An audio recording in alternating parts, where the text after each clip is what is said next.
തിരുവനന്തപുരത്ത് സ്വകാര്യ ആശുപത്രിയിൽ ചികിത്സാ പിഴവ് എന്ന ആരോപണം. കാട്ടാക്കട മമൽ ആശുപത്രിയിൽ ശ്വാസതടസ്സം നേരിട്ടതിനെ തുടർന്ന് ഇഞ്ചക്ഷൻ എടുത്ത 2.5 വയസ്സുകാരി മരിച്ചു. ഈ ഇഞ്ചക്ഷനെ തുടർന്ന് കുട്ടി ബോധരഹിതയായി എന്നും ആരോഗ്യനില ഗുരുതരമായി എന്നുമാണ് മാതാപിതാക്കൾ ആരോപിക്കുന്നത്. ഇപ്പോൾ മമൽ ഹോസ്പിറ്റലിലെ ഡോക്ടർ അരുൺ വാര്യർ നമ്മോടൊപ്പം ചേരുകയാണ്. ഡോക്ടർ നമസ്കാരം. ഇപ്പോൾ ആ ഒരു ഹോസ്പിറ്റലിലെ ഒരു കടുത്തൊരു ആരോപണമാണ് ഇപ്പോൾ ഉന്നയിക്കുന്നത്. അവിടെ കൊണ്ടുവന്ന കുട്ടിയാണ് 2.5 വയസ്സുള്ള മകൾ. അപ്പോൾ ഇഞ്ചക്ഷൻ എടുത്തപ്പോഴാണ് മോൾക്ക് പെട്ടെന്ന് അസ്വസ്ഥത ഉണ്ടായതെന്നും മരിച്ചതുമെന്നാണ് മാതാപിതാക്കൾ പറയുന്നത്. എന്താണ് ഈ ഒരു വാർത്തയുടെ നിജസ്ഥിതി? 11:38 ഇന്നലെ ഉച്ചയ്ക്ക് 11:38 ഈ കുട്ടിയെ മാതാപിതാക്കൾ കൊണ്ടുവന്നപ്പോൾ പനി, ചുമ, ശ്വാസം മുട്ടല്, മുഖത്ത് നല്ല നീര്, കണ്ണിന് നീര്, നല്ല തളർച്ചയായിട്ടാണ് കുട്ടിയെ കൊണ്ടുവന്നത്. കുട്ടിയെ പരിശോധിച്ചതിന് ശേഷം നെഞ്ചിൽ മുഴുവൻ കഫം ഉണ്ടെന്ന് മനസ്സിലാക്കുകയും ഞാൻ ഇത് നെബുലൈസ് മരുന്ന് കൊടുക്കുകയും അത് കഴിഞ്ഞിട്ട് കുറച്ച് കഴിഞ്ഞപ്പോൾ കുഞ്ഞിന് തളർച്ച ഉണ്ടായി, ഹാർട്ടും പൾസൊക്കെ കുറയുകയാണ് ചെയ്തത്. അത് കഴിഞ്ഞപ്പോഴത്തേക്കും ഞാനും കാഷ്വാലിറ്റി എംഒയും എമർജൻസി ഫിസിഷ്യനും കൂടെ കുട്ടിയെ ഇൻറ്റുബേറ്റ് ചെയ്ത് CPR കൊടുത്ത് ഹാർട്ട് റേറ്റ് പിക്കപ്പ് ചെയ്തിട്ട് അടുത്തുള്ള ഹോസ്പിറ്റലിലോട്ട് മാറ്റി അവിടെ വെച്ച് പിന്നെയും ഹാർട്ട് റേറ്റ് താഴ്ന്നു പോവുകയും മരണപ്പെടുകയാണ് ചെയ്തത്.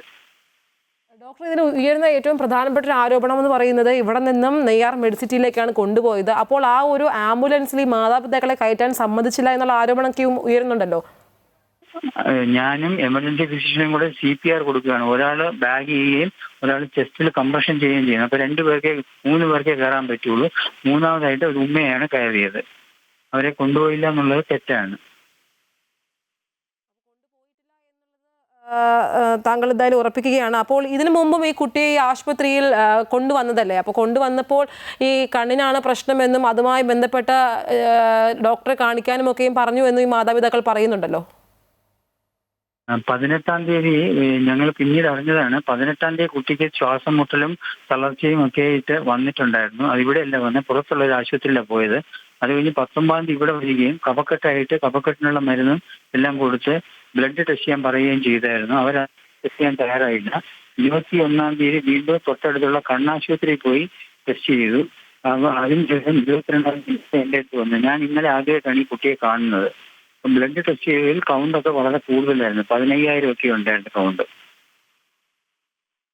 ശരി ഡോക്ടർ, മനസ്സിലാകുന്നു. എന്തായാലും തിരുവനന്തപുരത്തെ സ്വകാര്യ ആശുപത്രിയിലാണ് ഇപ്പോൾ ഈ ഒരു ചികിത്സാ പിഴവ് ഉണ്ടായിരിക്കുന്നത് എന്നൊരു ആരോപണം ഉയരുന്നത്. കാട്ടാക്കട മമൽ ആശുപത്രിക്ക് നേരെയാണ് ഈ ഒരു ആരോപണങ്ങളൊക്കെയും വരുന്നത്. ഈ ശ്വാസതടസ്സം നേരിട്ടതിനെ തുടർന്ന് ഇഞ്ചക്ഷൻ എടുത്ത 2.5 വയസ്സുകാരിയാണ് ഇപ്പോൾ ജീവൻ നഷ്ടമായിരിക്കുന്നത്. ഇഞ്ചക്ഷൻ എടുത്തതിനെ തുടർന്ന് കുട്ടി ബോധരഹിതയായി എന്നും ആരോഗ്യനില ഗുരുതരമായി എന്നുമാണ് മാതാപിതാക്കൾ ആരോപിക്കുന്നത്. ഈ പരാതിയെ തുടർന്ന് ആയരനാട് പോലീസും ഇപ്പോൾ കേസെടുത്തിരിക്കുകയാണ്. ഇതുമായി ബന്ധപ്പെട്ട് എന്താണ് ആശുപത്രിയിൽ സംഭവിച്ചത് എന്നുള്ള കാര്യങ്ങൾ വിശദീകരിക്കുകയായിരുന്നു ഡോക്ടർ അരുൺ വാര്യർ.